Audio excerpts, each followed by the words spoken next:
அப்படி இருக்கும்போது இவரு வொர்த்தான பையா இல்லையா? நீங்களே சொல்லுங்க. அண்ட் அதுக்கப்புறமா இன்னொரு பெஸ்ட் பை நான் எந்த டீமுக்கு சொல்லுவேன்னு பார்த்தீங்கன்னா, மும்பை இந்தியன்ஸ் ஜெரல் கோட்ஸிய பை பண்ணது தான். ஏன்னு கேட்டீங்கன்னா, அவர 5,00,00,000 குடுத்து அசால்ட்டா தூக்கியிருக்காங்க மும்பை இந்தியன்ஸ். 5,00,00,000க்கு அவரு சூப்பரான பைங்க என்ன பொறுத்தவரைக்கும். இந்த வேர்ல்டு கப்லயும் நல்லா தான் பெர்ஃபார்ம் பண்ணாரு. அது மட்டும் இல்லாம அவர்கிட்ட ரா பேஸ் இருக்கு. 150ய அசால்ட்டா கிளாக் பண்ணக்கூடிய பவுலர். இவர டெத் ஓவர்ல யூஸ் பண்ணிக்கலாம். குட்டி ஸ்டெயின்லாம் சொல்றாங்க.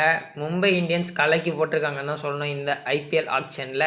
நெக்ஸ்ட் சூப்பரான பை எதுன்னு கேட்டிங்கன்னா, Rachin Ravindra sold to CSK. அவர அவ்வளோ ஹைப் ஏத்திட்டு இருந்தாங்க. அவரு நெறைய அமௌண்ட்டுக்கு போவாருன்ட்டு. ஆனா, அவர சிஎஸ்கே அண்டர் 2 க்ரோர்க்கே அவர டீம்ல எடுத்திருக்காங்க. அப்படி இருக்கும்போது இது வேற லெவல் பை தாங்க.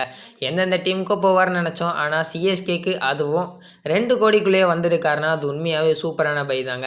அது மட்டும் இல்லாம, இந்த வேர்ல்டு கப்ல அதுவும் இந்தியன் கண்டிஷன்ல சூப்பராவே விளையாடினாரு ரச்சின் ரவீந்திரா.